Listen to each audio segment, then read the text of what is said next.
Got super quiet. Hey, welcome. I'm Dr. Mike Bell, Executive Director of the Jenny Craig Institute here at the National World War II Museum. And thank you for coming this evening. It's great to see everybody. Thanks for braving the New Orleans cold. It might not be the Boston version, but it's great to see everybody here and, great to have you out here. Now, before we launch into tonight, some quick recognitions that really are part of the museum's DNA. Do we have any World War II vets, home front workers, or Holocaust survivors in attendance this evening? He's pointing. Yeah. Oh, your dad. Okay. Well, maybe there's some online, but let's give them a round of applause.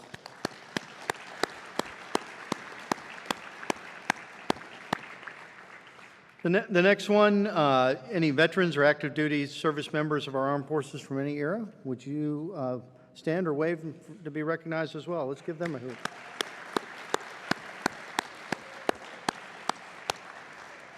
hoot. And of course, their service isn't possible without the support from their family members. So family members of any veterans or active duty military, would you wave or stand so we can thank you for your contributions as well? I'd also like to give a shout out to our Patriot Circle and Charter members here tonight. I know we have a few right up front. Your support allows us to bring wonderful programs to you here, but those watching at home, what's Patriot Circle Charter members? There we go. Cool. No, thanks for that. None of this is possible without the support from the team. Now, as we transition, 1940s France, Henry Matisse, one of the most celebrated artists of the modern era, became a quiet symbol of defiance and resilience against Nazi Germany. And to tell this story and to discuss his newest title, Matisse at War, we have here with us tonight Christopher Gorham. Welcome back. Christopher is a current Boston resident. He's a lawyer, an educator. He's the acclaimed author of the book The Confidant, which is an amazing story of Anna Rosenberg, who will ultimately become the first woman to be an Assistant Secretary of Defense in the kind of World War II Pentagon. And, do you have a briefcase or a purse when you go to those Pentagon meetings? But a pretty amazing story. His writings appeared in the Washington Post, the Literary Hub, the Paper Brigade, amongst others. He's been a frequent speaker at conference and literary events, book clubs, classrooms around the country. I know you're going to have a treat here. And he's previously spoken here at the museum during our symposium, Our War II, which really celebrated women's contribution to the service, now a traveling exhibit. So, Chris, welcome back. We're glad you're here. In conversation with Chris tonight is our very own Dr. Steph Hinnershitz. Steph's Assistant Professor of Security and Military Studies, and she doesn't want to admit it, but she's the Associate Dean of Academic Affairs at the Air Command and Staff College at Maxwell Air Force Base. Being a professor is a lot more fun than being an assistant dean. And so she gets to break away from that to help us in the Institute as this Family Foundation Fellow. And we really appreciate Steph's contribution. Steph received her doctorate in history from the University of Maryland at College Park. She specializes in civil-military relations, particularly on the U.S. home front in World War II, the incarceration of Japanese Americans. She's the author of Japanese American Incarceration, the Camps and Coerced Labor in World War II, and A Different Shade of Justice about Asian American civil rights in the South. But how about first, let's welcome these two. And now that we've done that, I'm going to ask you, please direct your attention to the screens on either side or back behind there as we set the stage for tonight's discussion. So thanks again. On with the show.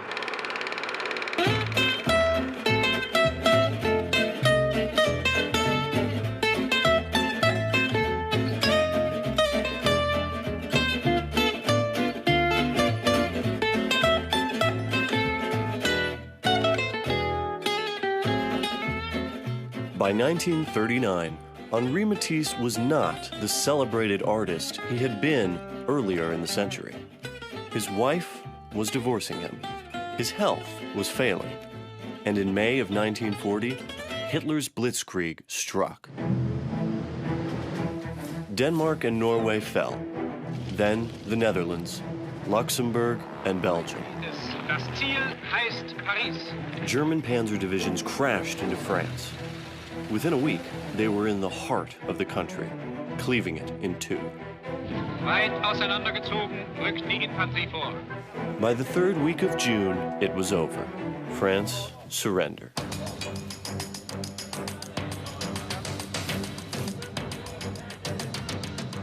As millions of Parisians fled south and west from the German occupiers, hundreds of artists fled France altogether. All artists, one way or another, had been affected by the war. Composers, poets, and writers were deemed enemies of the state, and painters labeled as degenerate artists. But France's most famous modernist refused to leave. At age 70, Henri Matisse would stay. It seemed to me as if I would be deserting. If everyone of value leaves, what will become of France? In 1940, Matisse left Paris on a 100-day odyssey through occupied territory to Nice. I want you to go to occupied France. What do we do when we get there? Organize resistance, act as liaison officers with London. While enemy agents and resistance fighters played cat and mouse in the alleyways of Nice, Matisse's son, Jean, engaged in sabotage with the Allies. Saboteurs are running extremely effective campaigns against the Germans. His younger son, Pierre, provided a lifeline for artists who fled to New York, including Marc Chagall. Matisse wondered if his beloved daughter, Margarite, was also working for the resistance. Ship after ship from the New World brings to Britain fresh thousands of American soldiers to the springboard for invasion. While France waited for the American and British liberators, Matisse worried over the fate of his family.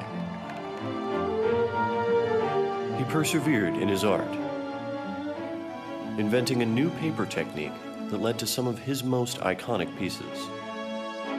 The Fall of Icarus, his profile of Charles de Gaulle, and his groundbreaking cutout book, Jazz. Then, just weeks before D-Day, his daughter, Margarite, was arrested by the Gestapo. My aunt, Margarite Matisse, was working for the underground. She was arrested, she was tortured. I've just had the worst shock of my life. No further details, no more news. Tear up my letter after reading it. And Matisse faced the greatest challenge of his life. Matisse at War. Coming October 2025.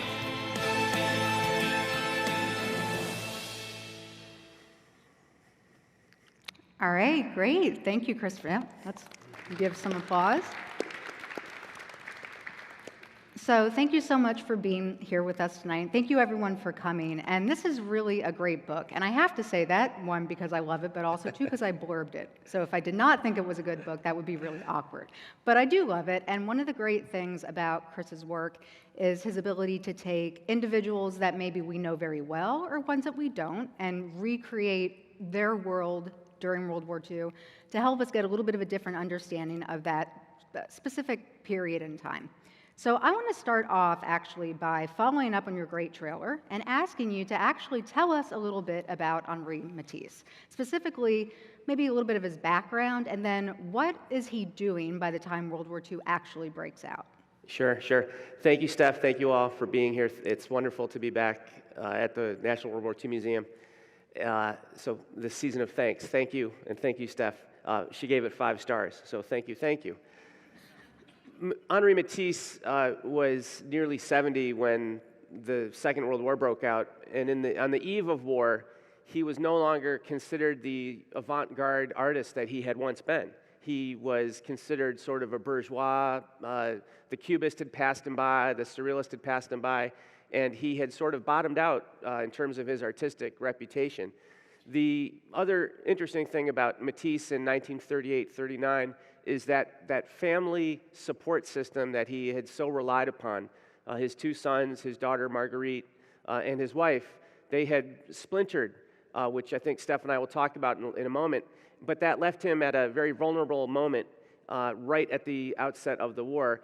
And so I think that's the context where he finds himself in 1938-39, and he's also not in the best of health. So a pretty terrible time for Matisse, and it was only going to get worse. Mm-hmm. And so this is not just a biography of Matisse, as the title says. This is about Matisse at war. You could have written a biography of him, gotten into his work, but you wanted to get more into his experience during the war. And I want to ask you to explain a little bit more about how you got into this topic. I will say that it is sort of a historian's dream, because it starts off, once upon a time there was a footnote. So that's really how this begins. Can you tell us more about how you got into this particular topic? Years ago, 15 years ago, I had bought for my wife the 2-volume biography of Matisse by Hilary Sperling, which is amazing. And in the second volume, when it deals with the years of Second World War, there's a footnote. And I was taken by this footnote because it referred to another work of scholarship that had come out in the early 1990s. I went and I looked at this book from the early 90s and I read it, and one of the chapters was by a scholar who tried to make the argument that Henri Matisse was not only indifferent to the collaborationist Vichy regime in the south of France, of course the north of France was occupied, but was somehow almost latently okay with that regime and maybe even supportive, and made the insinuation that he might have even been taking advantage of a Paris that was free of Jewish artists because of the Nazis. I also, because of good fortune, have been able to spend a lot of time in Nice, France. My wife and I were married there in 2002. We've been there perhaps 20 times. And I also knew that Matisse's daughter had been active in the French Resistance and had risked her life to be active in the French Resistance. So I thought, how can you possibly reconcile these two things? You know, either Matisse was sort of a Peytonist or a collaborationist, or he wasn't. And I thought, given the stakes that his not only his daughter but his son were playing for, I thought it deserved a book-length treatment, and I would leave it up to readers to determine if I've made the case. Mm-hmm. Yeah, great. So a lot of really good themes there that we'll get into. But I do want to go back to something also important, because this is not just a book about Matisse. It is also just as much about his family. Can you explain a little bit more about his family dynamics, because they're a really important part of the book? Matisse was born on the eve of the Franco-Prussian War, and so he's going to live through 3 wars. And he marries relatively late in life. He marries about age 30, and the Matisses have 3 children. The daughter is from a previous relationship, but Amélie Matisse, his wife, adopts her into the family and raises her as her own. Margarite Matisse, probably the most important person in Matisse's life. She is, as a child, the model of so many moving sketches and paintings, Margarite reading, Margarite sleeping, very touching to see. And as a teenager, she became sort of the studio manager in a way. She was washing the brushes and stretching the canvases. And as a woman, a young woman, Margarite Matisse was interfacing with the great collectors, the Stein family, the Cohn sisters of Baltimore, and seeing that her father's artworks were in the prestigious museums and in the prestigious collections. So she becomes just absolutely critical to his success until she gets married and goes and lives her own life. His eldest son, Jean, was something of a thorn in the side to his parents. It was difficult for him to get his career. He wanted an artistic career, wasn't quite good enough. And that's also true of his younger son, Pierre, who wanted maybe to be a professional musician or artist, but wasn't quite there. And in Pierre's case, in 1925, due to a marriage that failed so spectacularly to a young Corsican woman, which left his former father-in-law chasing him around Southern Europe with a pistol, Pierre Matisse moved to New York and became an internationally known gallery owner from 57th Street basically for the rest of his life. So that really important family unit just wasn't there for Matisse during the years of war and occupation.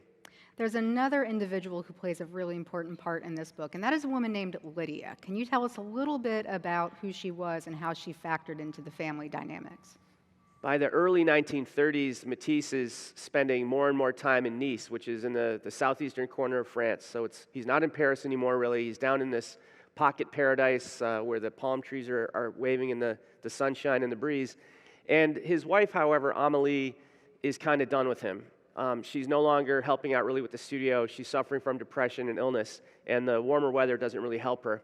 So the family hires help for Amélie in the form of this young woman born in Russia named Lydia Delectorskaya.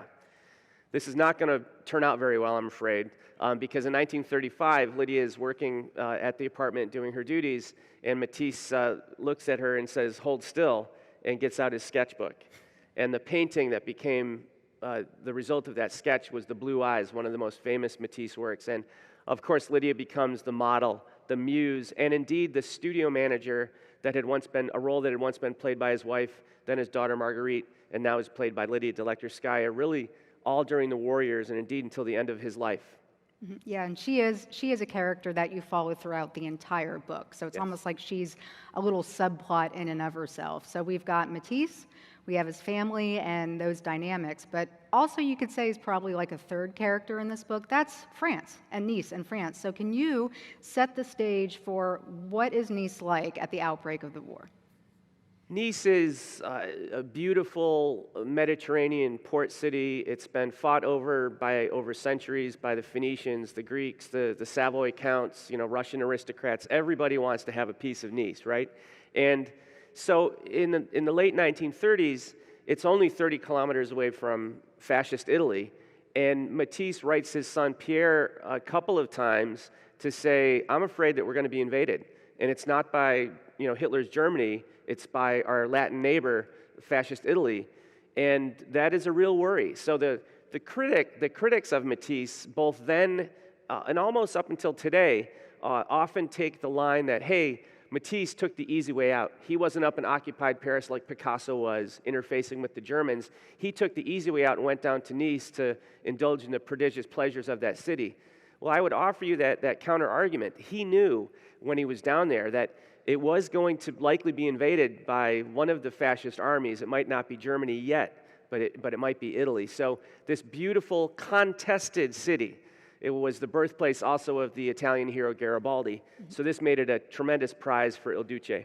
Yeah, your trailer also talks about, or it depicted, the sort of fleeing artist at the time. So they're looking to get out, looking to try and start over. But Matisse stays. And like you mentioned, on one hand, you can interpret that as he's really just sort of hunkering down, or he's not taking any risks. But why does he stay? Well, I think, Steph, you made an important point. Artists, composers, poets, notables, obviously Jewish families, because they saw the handwriting on the wall and left for their lives. But many of these notables and artists fled Paris, and many of them fled France altogether.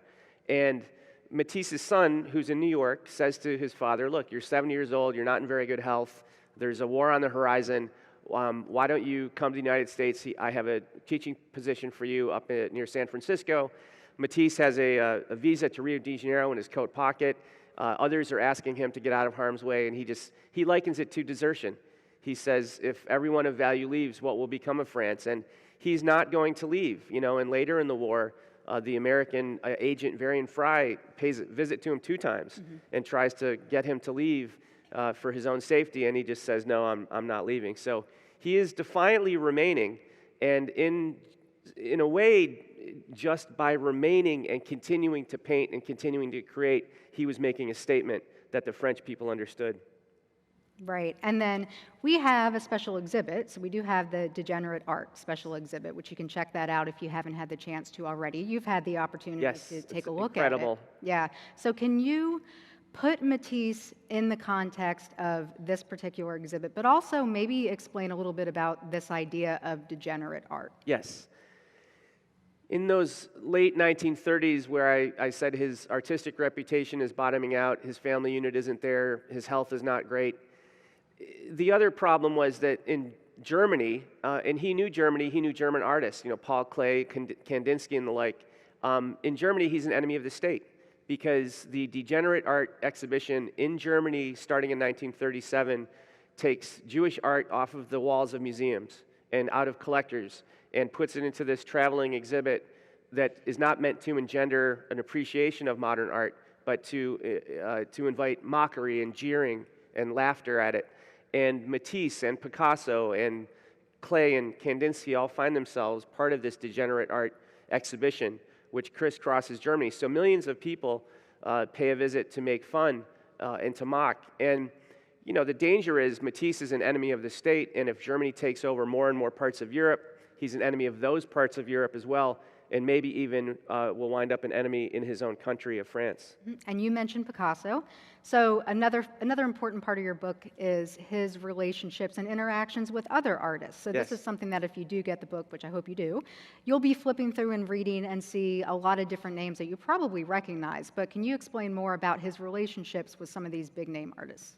Well, Steph, I was surprised to discover in the research my own personal bias against Picasso in a way. You know, I came into the research, Picasso's a jerk. You know, he might be a wonderful artist, he might be one of the twin towers of modernism, but he's a very unchivalrous man to his partners in life and can be a pretty nasty fellow.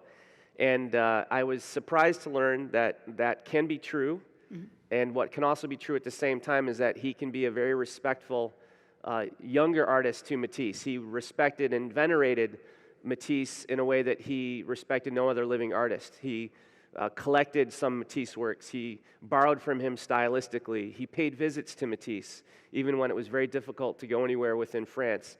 And when Matisse's own personal art collection, which was held in a bank vault in Paris during the German occupation, Matisse is very worried about this. He writes his son, he says, "I know what efficient removal men the Germans can be. It's not his daughter Margarite that tries to save the art, and it's not his estranged wife Amélie that tries to save the art. It's Pablo Ruiz Picasso, the owner of the other two vaults and the great rival of Matisse." Mm-hmm. I think it also would be important to explain what is happening to French art at this time under the Vichy regime. What are some of the themes that are coming out? Where does Matisse fit in with that? So can you explain for us a little bit more about what is happening there? I've done perhaps 35, 36 book events since the book came out 8 weeks ago, and Steph very, I think, clear-eyed and very interestingly brought up this part of the book, and I think it's fascinating because in the Vichy part of France, the so-called free zone, but it's not really free. You know, the Vichy regime was right-wing militias were out in the countryside. It was a very dangerous place to be in some ways if you were an enemy of the state. But what you picked up on, which I think is very interesting, is that the artwork in the Vichy regime in the south one-third of France, it was almost turning back to this mythical period when it wasn't equality, liberty, and fraternity anymore. It was fatherland. It was work and patriotism. So the catchwords of French life, the words that they abide by, equality, fraternity, became these triptych of sort of nastier words or concepts. Fatherland, you know, travail, work, and so forth. And the art followed. The art in Vichy became a return to this mythical story of France when it was the soil, it was the land that was important. And this was really at odds with what was the French modernists were, and the French Republican values were all about. You know, it was not about that. It was about ideas. It was about, like many of us here in this room, we think of America not as a place, a piece of land, but a set of ideals. And that was a very French way of thinking about their country too. And the sort of artistic wave that swept through Vichy tried to get rid of all that complexity and replace it with an oversimplified myth of a France that really never existed in the first place. Right, and that's one thing that I really liked about this book is that some of the themes we think of as being really related to Nazi Germany, but you can see how they spread out. And you're exactly right, this idea of creating a nationalism based on something that never actually existed, very exclusive. So how does Matisse respond to this? I think this is where we really get into the heart and the argument and, frankly, the importance of what you're doing in this book. What is his response to this sort of mythical approach to art? His response is it's subtle. And let me share with you something that his son said. His son, of course, one of his sons is in New York, and he says to the New York Times in 1942, Pierre Matisse says, and Pierre Matisse knew more modern artists than Henri Matisse, because he's literally a dealer of modern art, Marc Chagall and Max Ernst and many, many others. Pierre Matisse told the New York Times in 1942, he said, I know artists, and they're not going to paint a skull and crossbones, and they're not going to paint, a bombshell exploding. They're going to filter the trauma of war and filter the trauma of occupation, which, by the way, Matisse lived through 3 times, through their art. And it's going to be subtle, but it's going to be there. If we have the patience to stand before these artworks and have the patience to think about the context in which they might have been created. And when I have given this presentation and given this talk over the last 8 weeks or so, you have to hearken back to some of those great war artworks of Matisse that were painted in 1916, 1917. The color is gone. It's battleship gray. The organic shapes of Matisse have been replaced by geometric shapes and jagged shapes. And you think, why? And you also think, well, his 2 sons were in the French army, and his, 2/3 of his country was occupied, and his very Frenchness was at stake. And in the same way, in the Second World War, during the occupation, Matisse responded artistically. And you might think, when you look at some of these plates from the jazz collection, you might think, well, the bright colors are so Matissean, they're so evergreen, they give me such joy to stand before them. But the shapes are very jagged. The images are, many of them are of latent violence. There's one called The Wolf, which Lydia Delector-Skaya said, well, that's the wolf with the beast with the blood-stained eye. So you look at these in a new, I would invite you to look at these World War II jazz pieces with an open eye, thinking the colors are wonderful and very Matissean, but the shapes and the concepts, surveillance, powerlessness, violence. One of the plates is called Sword Swallower, and it comes from the circus, right? But when you look at it, you ask yourself, is that an entertainer at the circus, or is that a torture victim? Mm-hmm. My favorite chapter in this book, and again, love the whole book, but my favorite chapter is titled Themes and Variations. And again, I think that is where you really sort of make your money on this, and you really put forth this argument that we need to think a little bit differently about what resistance looks like. We here at the museum have hosted a number of authors, and there are a ton of books that have been published about here's what someone who is active in the French resistance looks like. They're out there, daring do, and they're doing this very physical approach to pushing back against fascism.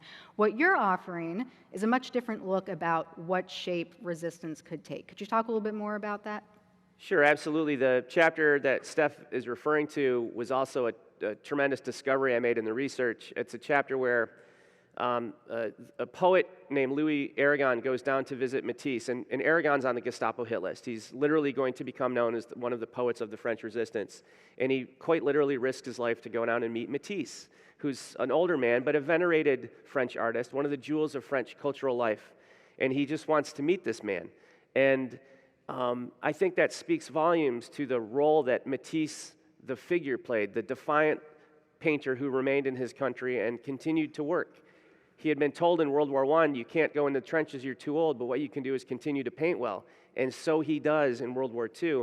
And just by doing this, it is by upholding his values and upholding the values of French republicanism, even as a man who his doctors thought was going to die in 1941 or 1942, it made an impression on the French people.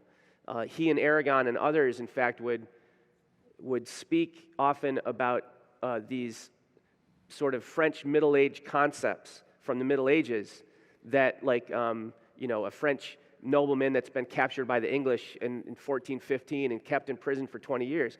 And the French people, when they were talking about this, knew exactly what they were saying to each other. It was coded. Mm-hmm. It wasn't the daring do with the radio sets out in the scrubby hills like the Maquis, but they were doing something very similar. They were speaking in a coded language that they would understand and that would go over the heads of the Germans and the censors. And I would also, in response to your question, Steph, also bring up the point of not everyone, there's this idea of passive and active resistance, which I don't really love, but, Matisse is clearly on the more passive side of the resistance. He's not a bomb thrower, he's not really a sloganeer. But he had friends, In fact, one of his old mates was a man named André Derain, a painter, a famous painter in his own right. When Derain was a young man and a follower of Matisse, say in the same school of Fauvism as Matisse, Derain's parents said, painting is not an honorable profession, I don't want you to do it. And Derain said to his parents, well, I have this somewhat older colleague that will dresses well, dresses conservatively, and he'll come and trained as a lawyer, he'll come over and talk to you about painting. And Matisse did this. He came over to Derain's parents and he had this conversation and said, let your son paint, it's a noble profession. Well, in 1942, I regret to tell you that Derain and some of the other old mates of Matisse went to Nazi Germany to celebrate their artist, that terrible art that they were producing at the time. And it was a tremendous betrayal to Matisse.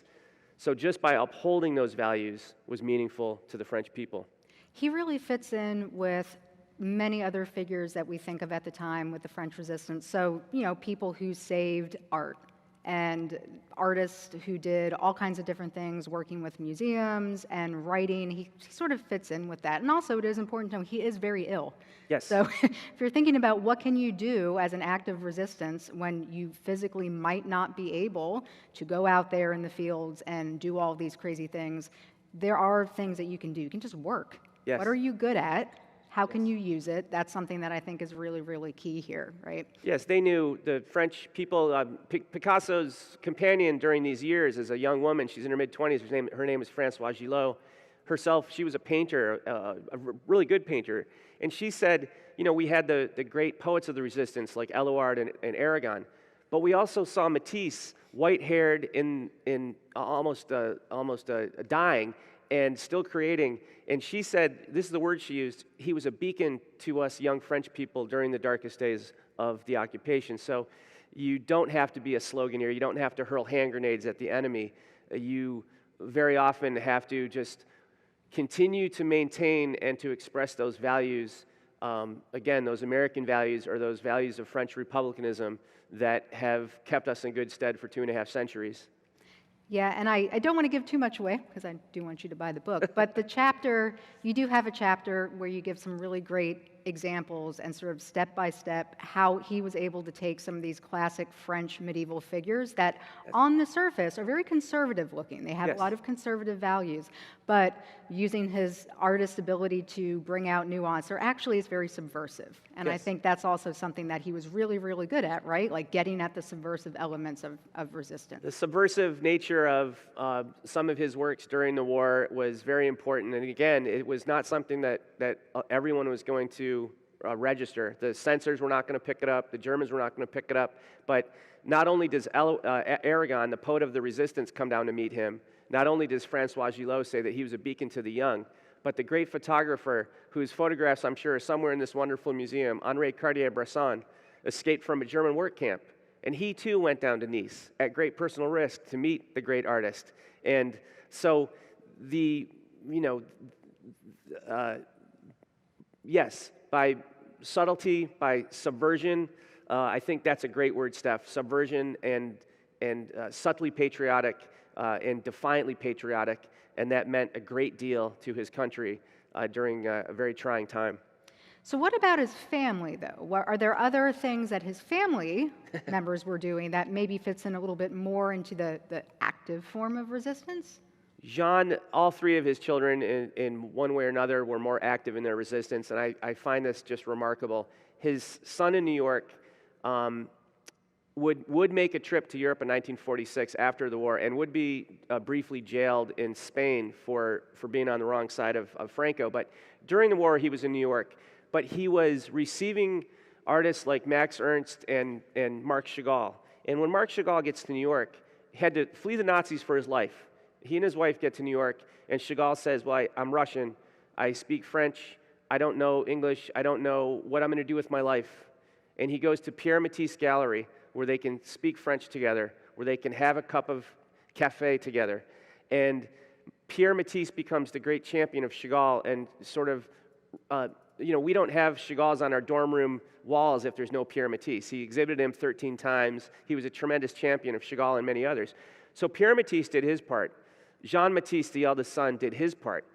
He had disappointed his parents, disappointed his father at times. Even during the war, the humiliated French army, Jean was a part of that army, which was awful. But Jean makes up for it. by the thing that he was really good at artistically was being a sculptor. And so he goes down to the south of France, and he starts hiding munitions and sculptures. And he starts training up some of the younger resistance fighters. And, in fact, he and his son helped bring British agents ashore. They were the kind of Frenchmen that went out under the moonlit night off of Antibes and got the battery-powered British sub and helped those British agents ashore and got them with the cells where they were needed, where they were expected. So those two sons did their part, but none more other than Margarite. Margarite Matisse, age 50, had sent her son to New York in 1940, had told her father two things. One, she said, "I will make myself useful in occupied France." The second thing she said is, "I would rather die with pistols in my hand than live under the German yoke." And Matisse had to worry and be anxiety-ridden over whether she would actually join the French resistance. And of course, age 50, she did. And there's a file in France. It's incredible to see. It's like some of the primary documents you have here in the museum.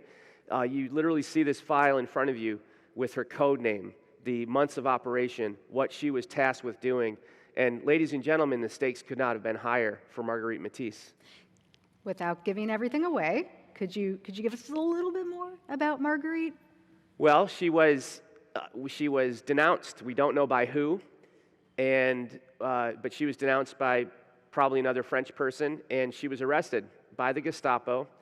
Again, at age 50, she's not a young woman necessarily, and she was taken to a Gestapo prison in Rennes, France, in Brittany. Her job for the resistance had been taking information from Paris to Brittany. And she was, as you saw in the video, from Pierre H. Matisse, her nephew. My aunt was arrested by the Gestapo, and she was tortured. I am afraid to say that you'll have to buy the book afterwards to find out what happened after that. But her story, which has sort of just been published in France recently with the Margarite Matisse and Matisse exhibit in Paris that ran from April to August this year. One reviewer said Margarite Matisse is the unsung hero or one of the unsung heroes of the book, and her story is remarkable and really affirming. Yeah, so can you just sort of wrap up, tell us how Matisse's work changed because of the war? You've given us some bits and pieces, but overall, if you want to take stock of what happened, how did this experience change his approach? We know color is a big part of this. Can you sort of paint a picture, if you will, Yes. about how his work changed? He said early in his life when he was teaching young painters, he said to them, don't ever try to verbalize your art. Don't try and explain it by talking about it. Let your art speak for itself. And that was advice that he adhered to for his entire long career. The only time he really ever spoke about what he wanted to do in his art is to very simply say, my goal is to transform my emotions and my feelings through my line, through my color, through my shape. And so how his art changed in it's really the third war of his life, but it's the second one that he was old enough to really remember and be traumatized by. He had never really been a symbolic painter. He in fact said, I don't use, to me a lemon does not mean acidity. A lemon's a lemon. But I think there are elements of his World War II output, and these are the paper cutouts, the thick Canson paper with the exacting hues cut into the organic and jagged shapes. And they are brightly, brightly, brightly colored, which can lead you again to think joyous thoughts or have joyous emotions. But the imagery, welt marks. There's one, a circus elephant balancing on a ball, and they asked Matisse, the elephant, it's a heartbreaking image, really, when you look at it and think about it. And one of the critics asked Matisse, well, who is the elephant? And he said, the elephant, c'est moi, it's me. He can't really walk, he can't really stand up anymore because of his illness. He can't go anywhere because there's no petrol.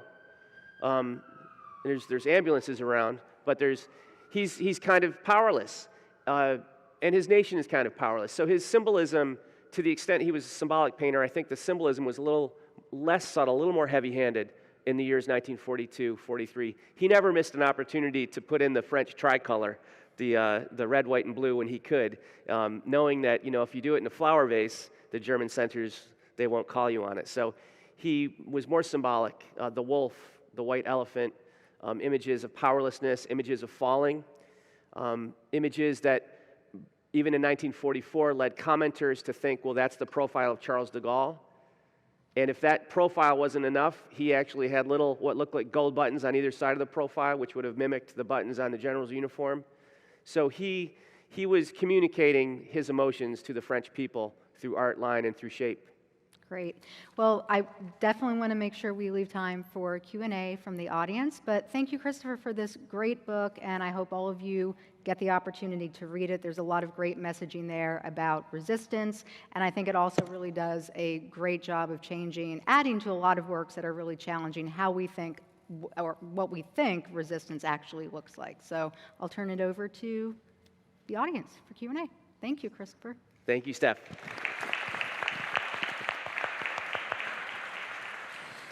Please raise your hand and we'll bring the microphone to you.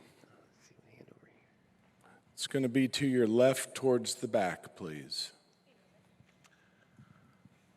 Who was he selling his art to at that time, or was he selling his art? It was difficult to sell his art at that moment. One of the reasons is one of his main dealers was a man named Paul Rosenberg. And Paul Rosenberg, which is talked about in the Degenerate art exhibit over there, had to flee Paris for his life.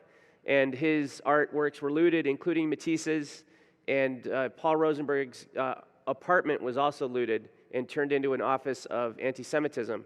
So it was difficult for Matisse to sell his art at the time, and in fact, for a lot of the artists, not Matisse so much, but other artists, it was difficult also to come by art materials.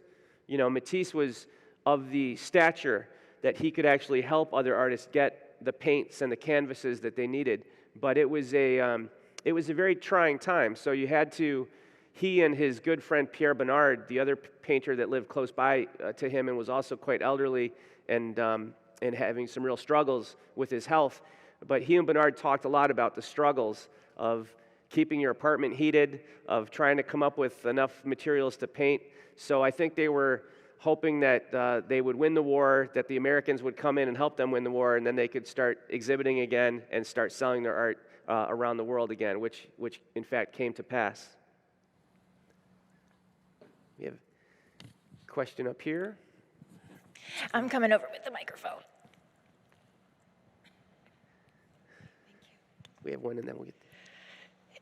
In an effort to learn from our history, what lessons do you think artists today can take from Matisse during this time? I think the lesson that I took away was the lesson of, and it wasn't just a lesson I learned as I prepared this book, but my first book, The Confidant, about a woman named Anna Rosenberg, who was an advisor to Franklin Roosevelt. And that lesson was to stick with the ideals that you learned when you were in grade school or in high school here in the United States. The ideals that you learned expressed by the great Franklin Roosevelt, the four freedoms, or by the courageous acts of President Truman to do things that he knew were going to harm him politically, but they were the right things to do, or the great Dwight Eisenhower, both as general and then president. And it was to adhere to those values and adhere to those stories that made you and made us believe we were the greatest country on earth for decade after decade. And you can't not be in this pavilion and not look at these massive machines that were built in the defense of those ideals. And you cannot be here and be overwhelmed by thinking that that's us. We are capable of that, of being the great defenders of those ideals. So I think it was to maintain those ideals even as he saw some of his closest friends chip away and go and celebrate Nazi Germany in a very betraying way. Next question's in the front. How long did he live after the war, and was he recognized in France and internationally for his resistance during his lifetime? That's a wonderful question. He lived until 1954, and that from 1941 until 1954, he called his second life, because his doctors He had very serious abdominal surgery in 1941, and it led to an infection. He was really something of a miracle that he lived until 1954, but he lived a ripe old age, and he continued to paint and continued to create until the very last breath. He was not considered an artist who resisted in France during the subsequent decades. In fact, it was more common for people to say of Matisse, well, he was the painter of pretty things.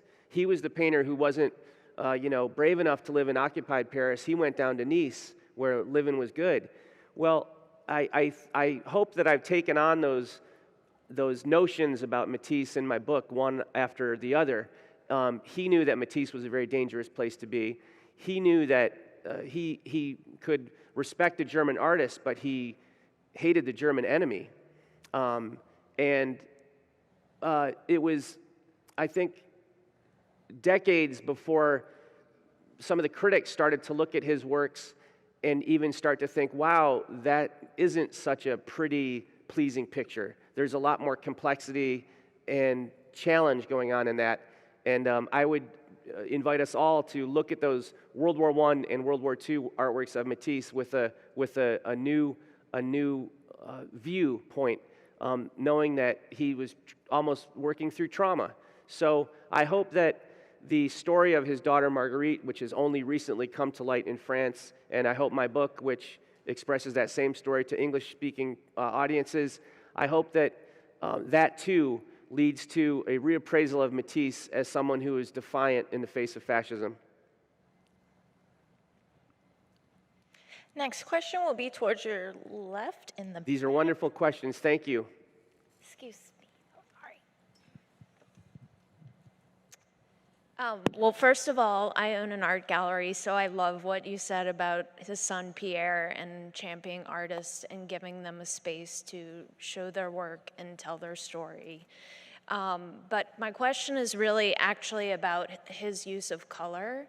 Oftentimes we think of color as a joyous, happy thing, but it can also be a way to create a reality that we are not living in. Color and beauty as an antidote to personal political crises. Do you think that was part of his goal in using such a vibrant palette to create this hope and joy in a place that he was not in? I do, very much so. And I spent, I don't know how many pages. I tried to not overdo it, but I had, on a research trip, I had gone from Nice to Siena, Italy, and I had seen these, in Siena, I'd seen these flags, the Contrada flags in Siena, which are very brightly colored, and they go back to the early Middle Ages. And it got me thinking about flags and the meaning of them. And, you know, you think about the sort of the swastika almost like a tank wheel, you know, and red, Matisse said, is the color that gets your emotions boiling. And, you know, he's well aware of that. And the color that is most prevalent in Matisse's works in World War II are blue. There's so many cooling blues maybe, but moody blues, scary blues. When you think about The Fall of Icarus, midnight blue, you know, you're falling through space. So he was, you know, obviously I'm saying this is nothing new. Everybody who knows Matisse knows this, but blue is his favorite color, and he could wring emotion out of that one color depending on how he used it. But that was, I think, his flags. You know, these cutouts that he made were quite literally the shape of flags. And the colors are flag-like in that they're bright and demand your attention. And they also, the colors, every color I think he ever put on canvas or on paper was very deliberate. And I think that the use of blue, which is, of course, one of the ancient colors of France, was also quite deliberate. So I think the answer to that question is yes. There's a question to your right, towards the front, please. I was struck by what you said about Matisse doing what he could do within his restrictions. And it made me think of the correlation of what's happening today, actually, in New Orleans, on Canal Street, all around us, where things are happening that maybe some of us can't go and do something directly about, but we can bear witness, we can take photographs, and we can exercise our rights so that things like what Matisse was trying to do, we can all do. And we can also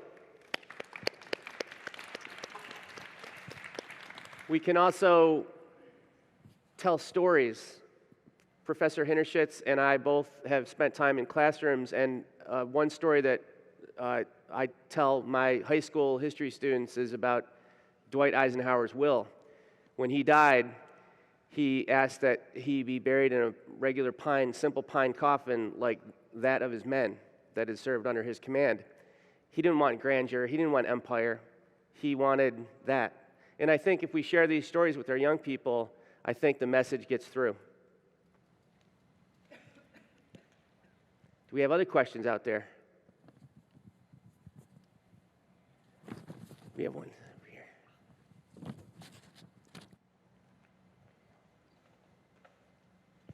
here. Given his affinity for jazz and his French heritage, was this place ever a point of interest for him, New Orleans?